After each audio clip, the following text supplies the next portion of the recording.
नमस्कार, मेरा नाम हिमांशु धवन और ये वीडियो फिर से एज़ोस्पर्मिया के रिगार्डिंग है।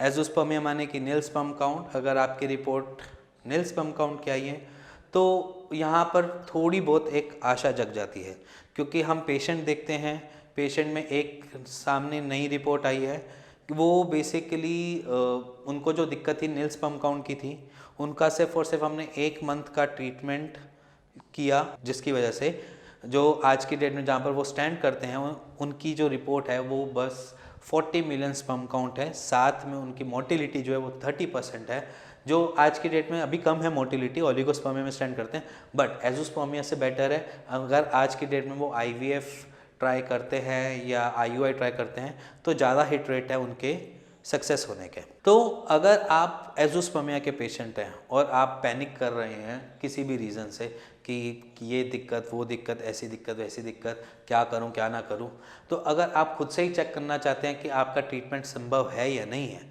तो सबसे पहले समझ लीजिए कि आपको 2 चीज़ों का करना चाहिए। सबसे पहली चीज़, अगर आप चाहते हैं कि मैं एक्चुअली ठीक हो पाऊँगा नहीं हो पाऊँगा, तो एक बारी FNAC का टेस्ट ज़रूर करा लीजिए, क्योंकि FNAC का टेस्ट जो हमें रिस्पॉन्ड करता है वो ये रिस्पॉन्ड करता है कि आपके टेस्टिस के अंदर स्पर्मेटोजेनेसिस का प्रोसेस चल रहा है या नहीं चल रहा है। और दूसरा ट्रायल क्या कर सकते हैं आप, दूसरा ट्रायल आप एक चीज़ और कर सकते हैं, बायोप्सी का।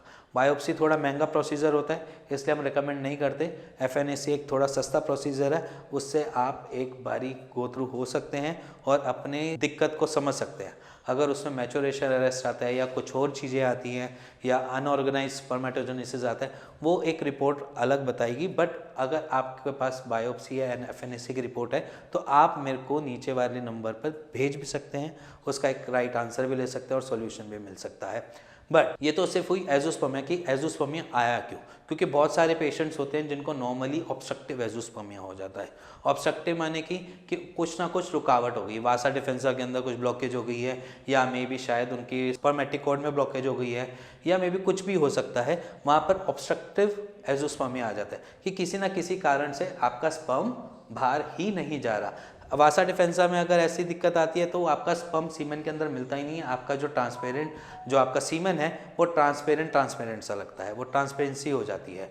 और दूसरा, स्पर्मेटिकोड में भी सेम होते हैं। स्पर्मेटिकोड एक ऐसी कोड होती है जो आपके स्पर्म को स्टोर भी करके रखती है और ट्रांसपोर्ट भी करती है। तो स्पर्मेटिकोड में अगर दिक्कत आ रही है तो वो भी सेम एज इट इज़ ही आती है कि आपका सीमेन ट्रांसपेरेंट आता है, और वहाँ पर इलाज करना थोड़ा एज एन कम्पेयर टू आसान हो जाता है as compare to maturation arrest से, और मे बी देखा जाए तो अनऑर्गेनाइज स्पर्मेटोजेनेसिस से। तो अगर आप ये सारी चीज़ें फेस कर चुके हैं और अगर आपकी रिपोर्ट्स में ये सारी चीज़ें मेंशन है तो एक बार आप हमें कॉल भी कर सकते हैं, हमसे उसका सॉल्यूशन भी ले सकते हैं। और अगर आपको कुछ डाउट होता है मन में कि नील स्पर्म काउंट है, शायद मैं कर ही नहीं पाऊँगा या सोच ही नहीं, तो एक ट्राई तो लाइफ में बनता ही है ना, कि अपने स्पर्मेटोजेनेसिस को एनहेंस कर पाएंगे या नहीं कर पाएंगे, कुछ होगा या नहीं होगा। तो उस डाउट से निकलिए, एक बारी आप हमसे बात करिए, अगर उसका सॉल्यूशन निकलता है तो ठीक, नहीं निकलता तो ठीक। और इसके साथ अगर आपको ये वीडियो पसंद आई हो तो please like share bell icon दबा दीजिएगा। Thank you and thank you very much.